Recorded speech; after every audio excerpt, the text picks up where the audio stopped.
فریہ کا باپ ایک اسکول میں چپڑاسی تھا اور اس نے بڑی مشکل سے جہیز کے بغیر فریہ کی شادی کی، تو اس کی ساس اور نندیں اسے ہر وقت جہیز کے طعنے دیتی رہتیں۔ فریہ کو گھر کی کوئی چیز استعمال نہ کرنے دیتیں۔ واشنگ مشین کی بجائے وہ ہاتھ سے کپڑے دھوتی اور کپڑے استری کیے بغیر پہن لیتی، اور دن بدن اس کے ساتھ ظلم بڑھتا گیا۔ ایک دن اس نے فریج سے ٹھنڈا پانی پی لیا تو ساس نے غصے میں آ کر اسے گھر سے نکال دیا اور کہا فریج لے کر گھر آنا، اور اگلے دن دروازے پر دستک ہوئی تو جب ساس نے دروازہ کھولا تو اس کے قدموں تلے سے زمین نکل گئی سامنے۔ فریہ کو دیکھ کر سامنے بیٹھی عورت تو جیسے آنکھیں جھپکنا بھول گئی تھی۔ لڑکی بہت خوبصورت تھی، گوری چٹی خوبصورت نین نقش والی، لیکن اس کا بوسیدہ گھر دیکھ کر وہ عورت کچھ تذ بذب کا شکار بھی ہوئی تھی کہ اپنے بیٹے کا رشتہ اس معمولی سی گھر میں کیوں کرے۔ جب رشتے والی اسے اس گھر میں لے کر آئی تو اس نے ناک چڑھا لیا تھا۔ پہلے تو اندر جانے سے انکار کر دیا، کہنے لگی اتنے گندے گھر میں لے کر آئی ہو تم مجھے، تمہیں پتہ بھی ہے کہ میرا بیٹا اتنا اچھا کماتا ہے۔ وہ کہنے لگی آپ نے خود ہی کہا تھا کہ لڑکی آپ کو بہت خوبصورت چاہیے، بالکل ہیرا ہونی چاہیے، اس لیے میں آپ کو یہاں لائی ہوں۔ آپ ان کے گھر پر مت جائیں، آپ لڑکی دیکھیں گی تو آپ کی طبیعت باغ باغ ہو جائے گی۔ یہ کہہ کر رشتے والی نے دروازہ کھٹکھٹایا تھا، اس کے ماتھے پر بل پڑے تھے۔ جیسے ہی دروازہ کھولا تو اس کا والد دونوں کو دیکھ کر بڑا خوش ہوا، کہنے لگا آئیں بہن جی اندر آ جائیں۔ چھوٹا سا صحن تھا، سیمنٹ کا فرش تھا، دیواروں سے سیلن کی بو آ رہی تھی، کافی پرانا گھر تھا۔ وہ انہیں ایک کمرے میں لے گئے جو کہ ڈرائنگ روم تھا۔ پرانے سے صوفے تھے جن کے اوپر سفید رنگ کی چادریں بچھائی گئی تھیں، جیسے کہ ان پرانے صوفوں پر سفید چادر ڈھانپ کر اپنی عزت برقرار رکھی گئی ہو۔ سامنے پلاسٹک کا ٹیبل تھا، بڑے نخرے سے فرحان کی ماں بیٹھی تھی، ٹانگ پر ٹانگ رکھے، اور کہنے لگی کہاں ہے لڑکی، ذرا جلدی بلائیں، کمرہ کافی چھوٹا ہے اور مجھے گھٹن محسوس ہو رہی ہے۔ یہ سن کر وہ شخص باہر چلا گیا۔ 2 منٹ بعد اس شخص کی بیوی کمرے میں آئی، اس کے ہاتھ میں شربت کی گلاس تھے۔ یہ دیکھ کر فرحان کی ماں نے تو فوراً ناک چڑھا کر منع کر دیا، کہنے لگی مجھے پیاس نہیں لگی، ویسے بھی ہم لوگ سافٹ ڈرنک پیتے ہیں، شربت نہیں پیتے۔ یہ سن کر فریہ کی ماں نے شربت کا گلاس سامنے ٹیبل پر رکھ دیا اور فرحان کی ماں کہنے لگی کہاں ہے تمہاری لڑکی، جلدی بلاؤ، بھائی اتنی گرمی ہے، پنکھا تو لگتا ہے کہ کام ہی نہیں کرتا۔ اس نے جلدی سے اپنے پرس سے ٹیشو نکالا اور ماتھے پر آنے والا پسینہ صاف کرنے لگی۔ کچھ دیر بعد ہی فریہ چائے لے کر کمرے میں داخل ہوئی، اس کی والدہ جلدی سے باہر نکل گئیں۔ کچھ دیر میں انہوں نے سموسے، جلیبیاں، بسکٹ، اپنی اوقات کے حساب سے کافی کچھ ٹیبل پہ رکھا تھا، لیکن وہ عورت فریہ کو دیکھ کر تو دیکھتی رہ گئی۔ لڑکی واقعی خوبصورت تھی، لیکن گھر بہت چھوٹا تھا اور سادہ سے لوگ تھے اور وہ بہت زیادہ غریب تھے۔ باتوں باتوں میں فرحان کی ماں کو پتہ چلا کہ فریہ کا باپ ایک اسکول میں چپڑاسی ہے۔ یہ سن کر تو فرحان کی والدہ جیسے سکتے میں آئی تھیں۔ کچھ دیر بعد ہی فرحان کی گاڑی کا ہارن بجنے لگا۔ فرحان باہر گاڑی میں ہی بیٹھا تھا۔ رشتے والی کہنے لگی اگر لڑکا بھی لڑکی کو دیکھ لے تو کیا آپ کو کوئی اعتراض تو نہیں ہے؟ والد نے کہا کہ نہیں، مجھے تو کوئی اعتراض نہیں ہے، لیکن فرحان کی ماں نہیں چاہتی تھی کہ فرحان فریہ کو دیکھے، کیونکہ وہ جانتی تھی کہ اس کا بیٹا تو فریہ کو دیکھ کر اس پر فرفتہ ہو جائے گا۔ لیکن رشتے والی نے فرحان کو بھی اندر بلا لیا۔ فرحان نے جیسے ہی فریہ کو دیکھا تو اپنی آنکھیں پلٹنا بھول گیا تھا۔ اسے فریہ بہت پسند آئی تھی اور وہ ماں کی طرح ہائی سٹینڈرڈ کا شوق نہیں رکھتا تھا، اسے خوبصورت لڑکی پسند تھی، اور اس نے اپنی والدہ سے یہ کہا تھا کہ وہ اس کے لیے جو بھی لڑکی دیکھیں خوبصورت ہونی چاہیے، اور فریہ حسن کی دولت سے مالا مال تھی۔ فرحان کی والدہ کہنے لگیں کہ اب ہم چلتے ہیں، ہمیں دیر ہو رہی ہے، تو وہ فرحان کے ساتھ گاڑی میں بیٹھی تو فرحان کہنے لگا کہ مجھے یہ لڑکی پسند ہے، امی آپ ہاں کر دیں۔ فرحان کی والدہ کے ماتھے پر بل پڑے تھے، کہنے لگی ایسے کیسے ہاں کر دوں، تم نے ان کا گھر نہیں دیکھا؟ ارے اتنا چھوٹا سا گھر ہے، چھوٹے چھوٹے کمرے ہیں، میرا تو ان کے کمرے میں بیٹھ کر ہی دم گھٹنے لگا تھا۔ تم نے دیکھا نہیں کتنا پرانا صوفہ تھا اور پلاسٹک کا ٹیبل، ارے بھائی کوئی پلاسٹک کا ٹیبل بھی مہمانوں کے آگے رکھتا ہے کیا؟ یہ بھلا اپنی بیٹی کو کیا جہیز دیں گے؟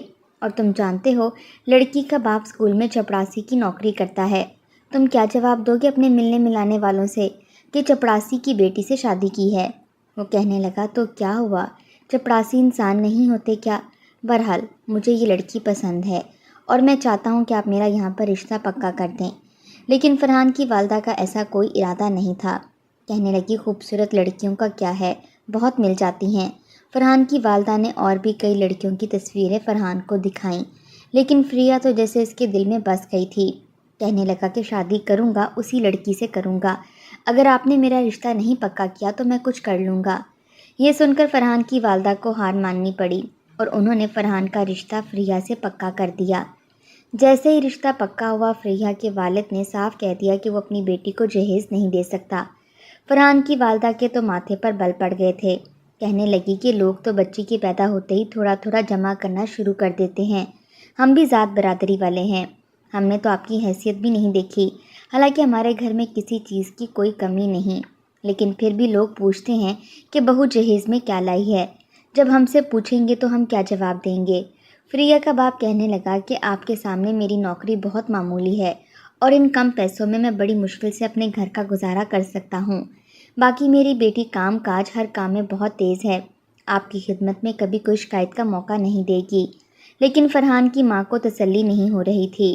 کہنے لگی کہ ہم نے تو آپ کی شرافت دیکھی ہے، لیکن پھر بھی آپ کو ہماری بھی مجبوری دیکھنی چاہیے، ہماری برادری ہم سے 100 سوال کرے گی۔ بہرحال فرحان کی والدہ بھی مجبور تھیں، کیونکہ فرحان کی ضد تھی۔ پھر اس نے یہ بھی کہا کہ اس کے گھر میں کسی چیز کی کوئی کمی نہیں تھی، اس لیے اس کی والدہ زیادہ اصرار بھی نہیں کر سکیں۔ شادی ہوئی تو چھوٹی بہنوں نے جب اپنی بھابھی کو دیکھا تو اس کے حسن کو دیکھ کر دنگ رہ گئیں۔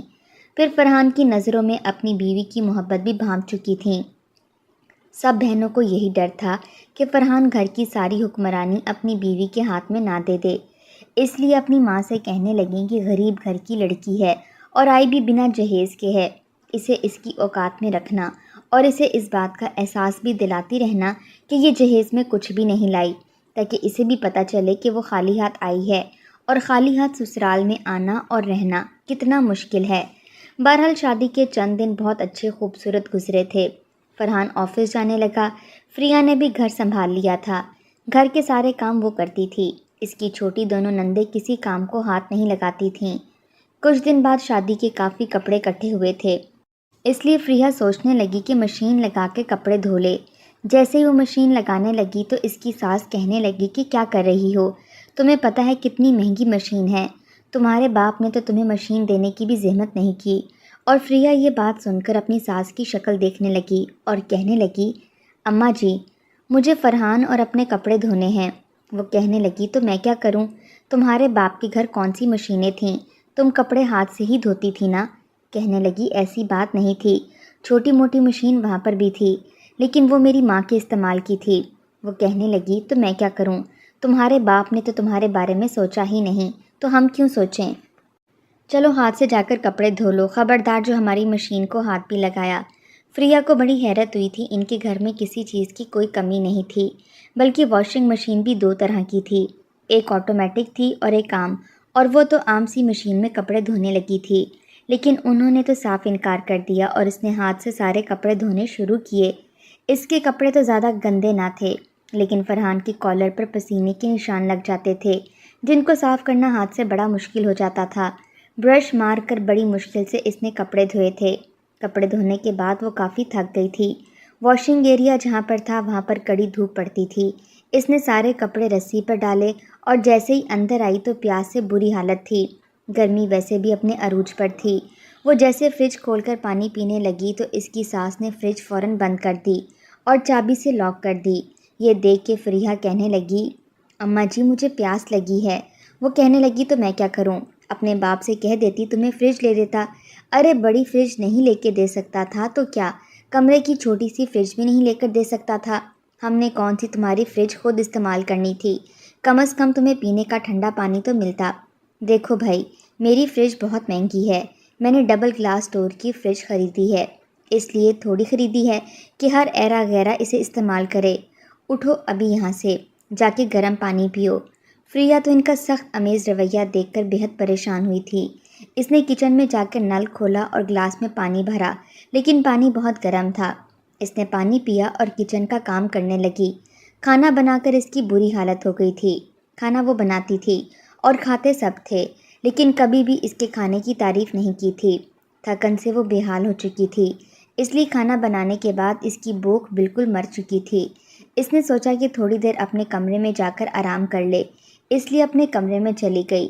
حالانکہ فریہ کے کمرے میں اے سی لگا ہوا تھا، لیکن اس کی ساس پہلے ہی کہہ چکی تھی کہ دن میں نہیں چلانا، تمہیں ویسے بھی تمیز نہیں ہے اے سی چلانے کی، اور تم کون سا اپنے باپ کے گھر میں اے سی میں رہتی آئی ہو، اس لیے دن بھر ایسے ہی رہا کرو۔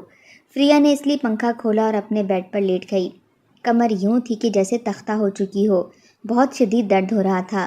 ابھی سے لیٹے ہوئے 5 منٹ بھی نہیں گزرے تھے کہ اس کی ساس نے اس کے کمرے کا دروازہ کھولا اور کہنے لگی، تم کیا مہارانیوں کی طرح یہاں لیٹی ہو؟ پتہ ہے بجلی کا بل کتنا آ رہا ہے؟ یہ کہتے ہوئے اس کی ساس نے کمرے کا پنکھا بند کر دیا۔ فریہ یہ دیکھ کر پریشان سی ہو کر رہ گئی۔ اس کی ساس کہنے لگی، تمہارے باپ نے پنکھا تھوڑی دیا تھا، رات کو فرحان آئے گا تبھی چلانا، ابھی بنا پنکھے کے بیٹھو۔ تمہارے باپ نے تمہیں پنکھا دیا اور نہ ہی یہاں کا بل تمہارا باپ بھرے گا۔ پتہ نہیں جب غریبوں کی اتنی اوقات ہی نہیں ہوتی تو امیر گھروں میں کیوں رشتہ کرتے ہیں۔ اپنی خوبصورت بیٹی کو میرے بیٹے کے سامنے بٹھا کر میرے بیٹے کا دماغ خراب کر کے رکھ دیا۔ وہ تو تمہارے حسن کا گرویدہ ہو گیا، یہ بھی نہیں سوچا کہ ہماری عزت کا جنازہ نکل کر رہ جائے گا۔ اب تمہارے باپ نے جہیز نہیں دیا، ہماری برادری میں ہماری اتنی بے عزتی ہوئی ہے، تو تم کیا سمجھتی ہو ہم تمہیں یہاں عیش اور عشرت سے رہنے دیں گے؟ دیکھو بی بی، اگر تم نے پنکھا چلانا ہے تو اپنے باپ سے کہو تمہیں پنکھا خرید کر دے، ورنہ یہ پنکھا صرف رات کو چلے گا جب فرحان آئے گا، اور خبردار جو تم نے فرحان سے ہمارے متعلق کوئی بات کی تو وہ ہمارا بیٹا ہے، آج تمہارے حسن کا گرویدہ ہے لیکن چند دن کا ہی کھیل ہے۔ بیوی چند دن میں ہی اچھی لگتی ہے، جب اس کے دماغ سے تمہارے حسن کا بھوت اترے گا تو یاد رکھنا وہ میری ہی بات مانے گا، اور اس وقت میں تمہارا جینا دھوبر کر دوں گی، اس لیے بنا پنکھے کے ہی بیٹھا کرو، خبردار جو تم نے پنکھا چلایا۔ یہ کہہ کر وہ کمرے سے باہر چلی گئی۔ وہ تو اپنی ساس کا رویہ دیکھ کر بے حد افسردہ ہوئی تھی۔ اس کی آنکھوں سے موٹے موٹے آنسو گرنے لگے۔ غریب انسان کی تو جیسے کوئی زندگی ہے ہی نہیں۔ غریب ہونے سے بہتر ہے کہ انسان پیدا ہی نہ ہو یا پھر زہر کھا کر مر جائے۔ اب اس کے باپ کے پاس دینے کو جہیز نہیں تھا، اس کی سزا وہ ساری زندگی لے گی۔ بہرحال اتنی گرمی میں وہ بیچاری پسینے سے شرابور اپنے کمرے میں روتی رہی۔ ابھی 1 گھنٹہ ہی ہوا تھا کہ اس کی ساس نے کہا کہ کھانا ٹیبل پر لگا، ہمیں بھوک لگی ہے۔ اس نے کھانا ٹیبل پر لگایا۔ جیسے ہی کرسی پر بیٹھ کر کھانا کھانے لگی تو ساس کہنے لگی، یہ ٹیبل کرسی ہمارا ہے۔ پھر کہنے لگی، میرے باپ نے جہیز میں دیا تھا، چلو شاباش، زمین پر بیٹھ کر کھانا کھاؤ، تمہاری اوقات یہی ہے، اوقات سے بڑھ کر مل گیا ہے، اس لیے تم اپنی حیثیت بھول گئی ہو۔ حالانکہ میری شادی کو 30 سال گزر گئے، لیکن دیکھ لو میرے باپ نے مجھے اتنا شاندار جہیز اور فرنیچر دیا تھا کہ 30 سال تک ابھی تک چل رہا ہے، اور میں بڑی شان اور شوکت سے اپنے باپ کے دیے ہوئے جہیز پر بیٹھتی ہوں، اٹھتی ہوں، استعمال کرتی ہوں، اور میرا ٹرک بھر کر جہیز آیا تھا۔ لوگ دیکھ کر حیران ہو گئے، اتنی عزت ملی تھی میرے سسرال والوں کو کہ تمہاری بہو تو 2 ٹرک بھر کر لائی ہے۔ وہ کہنے لگی، میری ساس نے میری سب سے زیادہ قدر کی کیونکہ ان کی بہو میں سب سے زیادہ جہیز میں لے کر آئی تھی۔ میری بھی خواہش تھی کہ میرے فرحان کی جہاں شادی ہو وہ لڑکی ٹرک بھر کر جہیز لے کر آئے، لیکن یہاں تو تمہارے باپ نے 2 جوڑے بھی دینے کی زحمت نہ کی۔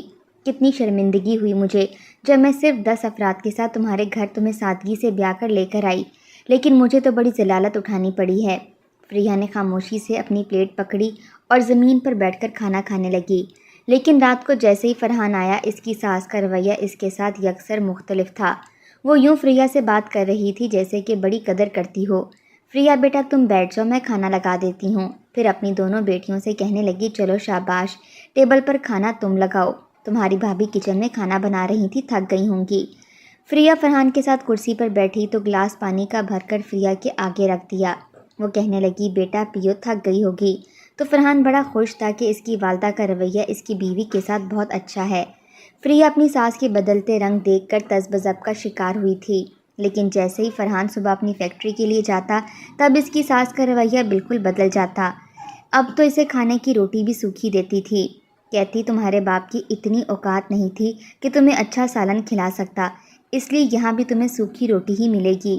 فریہ تو ان کے رویے سے رونے لگی تھی۔ اپنے باپ کے گھر میں بے شک اس نے غربت دیکھی تھی، لیکن کبھی سوکھی روٹی نہیں کھائی تھی، اور یہاں تو اس کے ساتھ ایسا سلوک ہو رہا تھا جو کسی ملازمہ کے ساتھ بھی نہیں کیا جاتا۔ وہاں کی ملازمہ بھی اچھا کھانا کھاتی تھی، لیکن اس کے ساتھ سخت رویہ رکھا جاتا تھا۔ ایک بار کسی شادی کی تقریب پر جانا تھا۔ فرحان کہنے لگا کہ وہ اپنے دوستوں کے ساتھ فارم ہاؤس جا رہا ہے، اس لیے شادی پر نہیں جا سکتا۔ وہ شام کو ہی فارم ہاؤس کے لیے نکل گیا تھا اور اس نے خاص طور پر اپنی ماں کو کہا تھا کہ فریہ کو بھی شادی پر ضرور لے کر جائیے گا۔ یہ سن کر اس کی ساس نے کہا کہ کیوں نہیں، فریہ ہماری بیٹی ہے، کیوں نہیں لے کر جائیں گے، ضرور لے کر جائیں گے۔ لیکن جیسے ہی فرحان فارم ہاؤس کے لیے باہر نکلا، اس کی ساس بڑے غصے سے فریہ کے کمرے میں آئی۔ کہنے لگی کہ تمہاری اوقات ہے ہمارے ساتھ بڑے بڑے گھروں کی شادیاں دیکھنے کی؟ تمہارے باپ نے تو تمہیں ایک بھی جوڑا ایسا نہیں دیا کہ تم ہماری شادیوں میں پہن کر جا سکو۔ فریہ اپنی ساس کے طعنے سن سن کر تنگ آ گئی تھی۔ کہنے لگی کہ آپ مجھے بے شک کہیں نہ لے کر جائیں، مجھے جانا بھی نہیں ہے، میں گھر پر اکیلی رہ لوں گی۔ سب لوگ شادی پر چلے گئے، فریہ پیچھے اکیلی تھی۔ اچانک سے تیز طوفانی بارش شروع ہو گئی۔ وہ اکیلی تھی، اس لیے خوفزدہ ہونے لگی، کیونکہ بجلی بہت زور سے چمک رہی تھی اور لائٹ بھی جا چکی تھی۔ خوف کے مارے اس کی جان نکل رہی تھی۔ دل ہی دل میں دعائیں کر رہی تھی کہ اس کی ساس اور نندے جلدی شادی سے واپس آ جائیں۔ جیسے ہی بجلی چمکتی اور بادل زور سے گرجتا تو اس کی آنکھوں سے آنسو بہنے لگتے اور وہ رونے لگتی کہ آخر کیوں اس کی غربت کو نشانہ بنایا جاتا ہے۔ اگر اس کے باپ کے پاس بہت زیادہ پیسہ ہوتا اور وہ اپنی بیٹی کو بہت زیادہ جہیز دیتا تو آج وہ بھی شادی پر ان کے ساتھ گئی ہوتی، یوں تنہا بارش میں خوفزدہ نہ ہو رہی ہوتی۔ آدھی رات کو بارش ختم ہوئی تھی اور اس کے بعد ہی اس کی ساس اور نندے گھر آئی تھیں۔ گھر آئیں تو اسے روتا دیکھ کر جان گئی تھی کہ وہ بارش سے ڈرتی رہی ہے۔ کہنے لگیں اب پتہ چلا تمہیں کہ اکیلا رہنا کتنا مشکل ہوتا ہے، تمہارے پاس تو کپڑے بھی اس قابل نہیں کہ تم ہمارے ساتھ جا سکتی۔ یہ کہہ کر وہ واپس اپنے کمروں میں چلی گئیں۔ ایک بار وہ چپ چاپ چپکے سے فریج سے پانی پینے لگی۔ اس کی ساس نے دیکھ لیا اور پیچھے سے اس کی چٹیا پکڑ لی، اسے گھسیٹ کر پیچھے کیا۔ کہنے لگی خبردار جو میری فریج کو ہاتھ لگایا، اور کہنے لگی کہ چل نکل یہاں سے، دفع ہو جا۔ ان دنوں فرحان دوسرے شہر کام کے سلسلے میں گیا تھا اور اس نے 4-5 دن بعد ہی واپس آنا تھا، اس لیے ساس کی جرأت بھی کافی بڑھ گئی تھی۔ کہنے لگی اپنے میکے جا کر اپنے باپ سے فریج لے کر آؤ، ورنہ یہاں آنے کی ضرورت نہیں ہے۔ اب تو فرحان بھی اس سے لاپرواہ ہو گیا تھا۔ شاید اسے اس بات کا یقین ہو گیا تھا کہ اس کی والدہ کا رویہ اس کی بیوی کے ساتھ بہت اچھا ہے، لیکن معاملہ اس کے برعکس تھا۔ فریہ گھر سے باہر نکل چکی تھی۔ اس کی ساس نے اسے دھمکی دے کر نکالا تھا اور کہا تھا تبھی واپس آنا جب فریج لے کر آؤ گی۔ وہ اپنے میکے آئی اور اپنے باپ کے سامنے رونے لگی اور اس نے ساری باتیں بتا دیں۔ اس کے باپ کی آنکھوں میں بھی موٹے موٹے آنسو تھے۔ انہوں نے اسکول کی میڈم سے منت سماجت کر کر ادھار پیسے مانگے اور اپنی بیٹی کو فریج لے کر دے دیا۔ فرحان تیسرے دن ہی واپس آ گئے تھے اور اس کے ساتھ فریج بھی موجود تھی۔ یہ دیکھ کر ساس کا حوصلہ اور بڑھ گیا کہ اب میں آئے دن اسے دھکے دے کر گھر سے نکالوں گی تاکہ یہ جہیز لے کر آئے۔ انہی دنوں بڑی نند کا بھی رشتہ طے ہو گیا۔ ٹرک بھر کر اس کی ساس نے اپنی بیٹی کو جہیز دیا تھا، لیکن وہ لوگ بالکل نہ قدرے تھے۔ 4 مہینے بعد جب بیٹی میکے آئی تو اپنی ماں کے ساتھ لگ کر رونے لگی۔ کہنے لگی انہوں نے میری فریج توڑ ڈالی اور میرا مہنگا ڈنر سیٹ چکنا چور کر کے رکھ دیا ہے۔ چائے پی کر وہ لوگ کپ کو زمین پر پھینک دیتے تھے، کھانا کھاتے تھے تو پلیٹ پھینک دیتے تھے، کہتے تھے کہ غلطی سے ٹوٹ گئی، اور آج تو انہوں نے میری فریج کا دروازہ ہی اتنی زور سے کھینچا کہ ٹوٹ گیا۔ یہ سن کر فریہ کی ساس کو بڑا غصہ آیا۔ جب وہ بیٹی کے سسرال لڑنے کے لیے پہنچی تو بحث بہت زیادہ بڑھ گئی، یہاں تک کہ بات طلاق تک پہنچ گئی، اور انہوں نے کھڑے کھڑے اس کی بیٹی کو طلاق دے دی کہ تم سامان دے کر ہم پر احسان جتاتی ہو، اپنا سامان بھی لے جاؤ اور بیٹی کو بھی لے جاؤ، جو کہ بالکل کام نہیں کرتی، ہر وقت اپنے جہیز کا روب جماتی رہتی ہے۔ قیمتی جہیز نے بھی فرحان کی بہن کا گھر اجاڑ کر رکھ دیا تھا، اور وجہ اس کی ماں تھی۔ اب اس کی ماں کو احساس ہوا تھا کہ جب وہ فریہ کو طعنے دیتی تھی تو اس کے دل پر کیا گزرتی ہوگی۔ اپنی بیٹی برباد ہو کر گھر آئی تبھی احساس ہوا تھا کہ دوسروں کی بیٹیوں کو دھکے دے کر گھر سے نکالنا کتنا آسان ہوتا ہے، لیکن ان کے ماں باپ پر کیا بیتتی ہے یہ وہی جانتا ہے۔ جہیز نہ دینے کی وجہ سے کتنی ہی بچیوں کے بالوں پر سفیدی آنے لگی ہے۔ کاش کہ ہمارے معاشرے سے جہیز نام کی لعنت ختم ہو جائے تاکہ بچیاں اپنے گھر میں بس سکیں۔ اس مہنگائی کے دور میں جہاں کھانا پینا ہی مشکل ہے، وہاں ٹرک بھر کر جہیز دینا کسی باپ کے لیے بڑی آزمائش سے کم نہیں۔ خدا کے لیے آپ اور ہم قدم اٹھاتے ہیں اور جہیز نہ لینے کا عہد کرتے ہیں۔ آپ کی کیا رائے ہے؟ کامنٹ میں ضرور بتائیے گا۔